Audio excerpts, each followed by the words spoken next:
क्या आप भी जानना चाहते हैं कि मैंने अपनी रनिंग को बेहतर कैसे किया, मैंने अपनी रनिंग को 4:30 कैसे किया, किस वर्कआउट का यूज किया और क्या वर्कआउट मैंने प्लान किया।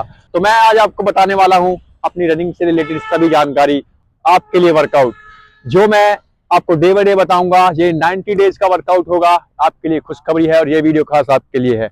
अगर आप बिगिनर्स एथलीट्स हैं या फिर एक्सपीरियंस एथलीट्स हैं, अपनी रनिंग को बेहतर करना चाहते हैं, अगर आपकी टाइमिंग आ रही है 1600 मीटर की जो 4:30 आप लाना चाहते हैं और आपकी टाइमिंग आ रही है 7 मिनट या फिर 6.5 मिनट, तो आप कहीं ना जाइए और इस वीडियो को देखिए, वर्कआउट कीजिए। और day by day workout plan में आपको बताऊंगा जो 90 डेज का होगा, जिसका आज फर्स्ट वीक है और फर्स्ट वीक का फर्स्ट डे।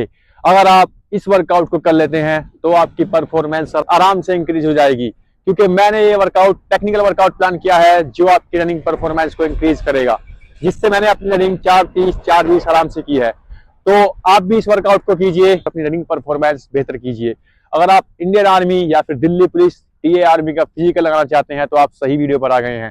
तो स्वागत है आपका हमारे YouTube channel Run for Run 3000 metre में।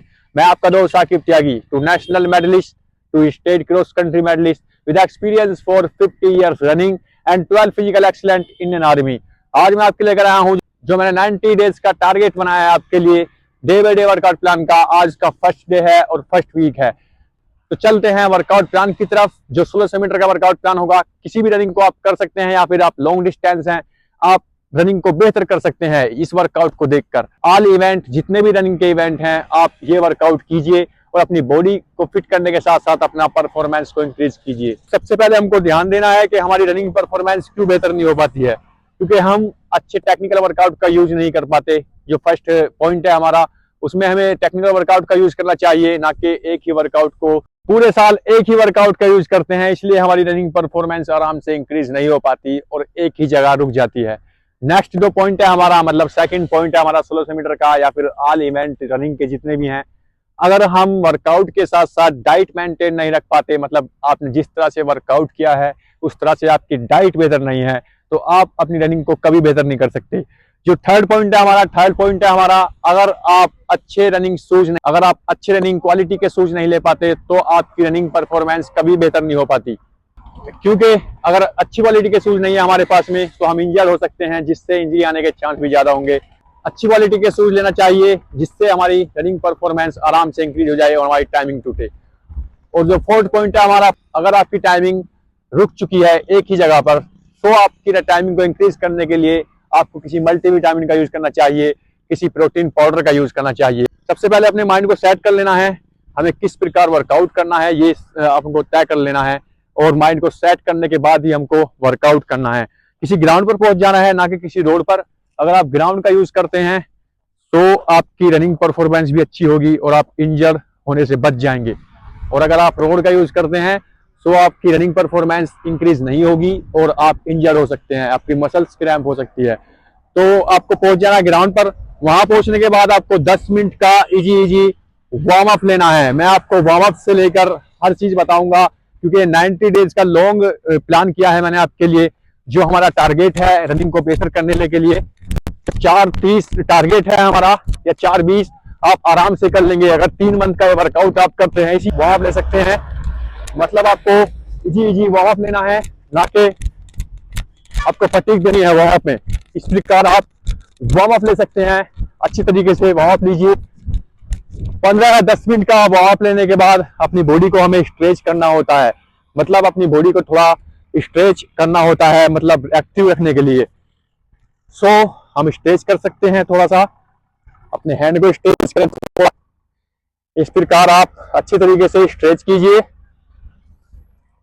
फिर अपनी नीक को स्ट्रेच कीजिए। ये आज मंडे का वर्कआउट है, नीक को थोड़ा इस प्रकार स्ट्रेच कीजिए। जो 90 डेज का रनिंग को बेहतर करने का चैलेंज है और फर्स्ट वीक है उसका।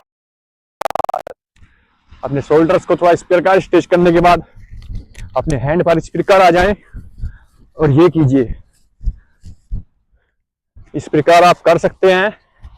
ये फिर थोड़ा ग्लूट्स को भी थोड़ा पावर दे दीजिए थोड़ा। इस प्रकार आप ग्लूट्स को भी अच्छा कीजिए।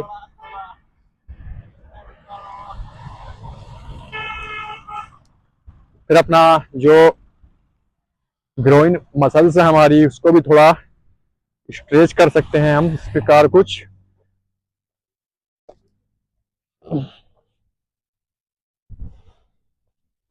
फिर अपने एंकल को स्ट्रेच कर सकते हैं थोड़ा।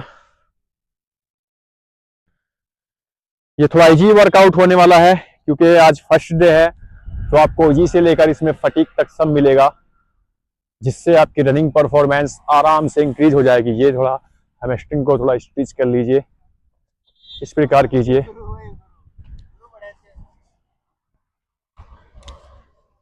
इस प्रकार आप कर लीजिए। अब हमारी बॉडी अच्छे तरीके से वार्म अप होने के बाद स्ट्रेच हो चुकी है। अब हमको क्या कर लेना है, हमको थोड़ा अब कुछ नहीं करना है, ना ही हमें एबीसी ड्रिल करनी है। ड्रिल भी माफिक बताऊंगा मैं आपको, वीक में कितनी बार आपको ड्रिल करनी है और कितनी बार नहीं करनी है। अब हमको जो हमारा मैन वर्कआउट है उसकी तरफ पहुंच जाते हैं। जो सोमवार का मैन वर्कआउट है मतलब मंडे, वो है हमारा, मतलब आपको 4 किलोमीटर इजी रन कर लेना है। इजी रन किस प्रकार करेंगे हम, मतलब आपको इजी रन 5 के पेस से या फिर 4.5 के पेस से, किलोमीटर के हिसाब से आपको इजी रन करना है। इसके बाद आपको स्ट्राइड लेनी है।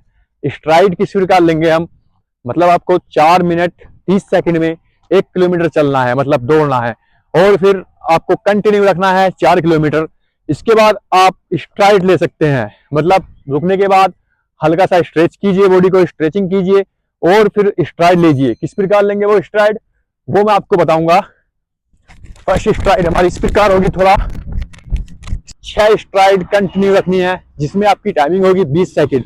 100 मीटर की स्ट्राइड होगी आपकी, मतलब 100 मीटर आपको 20 सेकंड में दौड़ना है और फिर आपको 30 सेकंड का रेस्ट लेना है। फिर इसी प्रकार आपको स्ट्राइड लेनी है 100 मीटर की और फिर आपको 30 सेकंड का रेस्ट लेना है। 6 स्ट्राइड लेने के बाद आपको इजी थोड़ा कूल डाउन कर लेना है।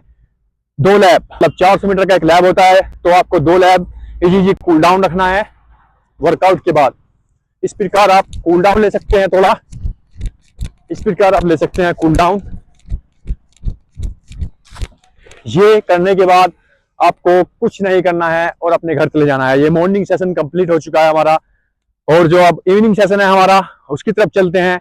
इवनिंग में हमको क्या करना है, इवनिंग में हमको सबसे पहले ग्राउंड पर आना है। ग्राउंड पर आने के बाद आपको कंटिन्यू रनिंग करनी है, मतलब आपको 20 मिनट कंटिन्यू, मतलब आपको 4 किलोमीटर शाम में 5 के पेस से कंटिन्यू रखना है अपना पेस। 5 मिनट में 1 किलोमीटर मतलब कंटिन्यू रखना है। और आपको ये करने के बाद आपको 4 स्ट्राइड लेनी है जो 100 मीटर की होंगी, जिसमें आपकी टाइमिंग रिदम कुछ नहीं होगी, मतलब आपको 4 स्ट्राइड इजी लेनी है थोड़ी, और आपको फिर अपनी एक्सरसाइज करनी है। कोर एक्सरसाइज कर सकते हैं, ऑलरेडी मैं आपको वीडियो दे चुका हूं। आप कोर एक्सरसाइज कीजिए, वीक में 2 बार आप ये कोर एक्सरसाइज करनी है आपको।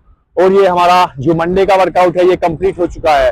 जितने भी एथलीट्स हैं वो वीडियो देखिए और अपनी रनिंग परफॉर्मेंस को इंक्रीज कीजिए। एक टारगेट रनिंग 4:20 का चल रहा है।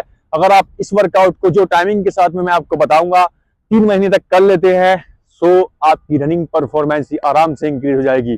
मैं आपको day by day workout plan बताऊंगा, आप देखना ना भूलें। इसी चैनल पर आपको सारी जानकारी मिलेगी। सो कीप रनिंग गाइस, अपनी रनिंग परफॉर्मेंस को इंक्रीज कीजिए, अपनी रनिंग को बेहतर कीजिए।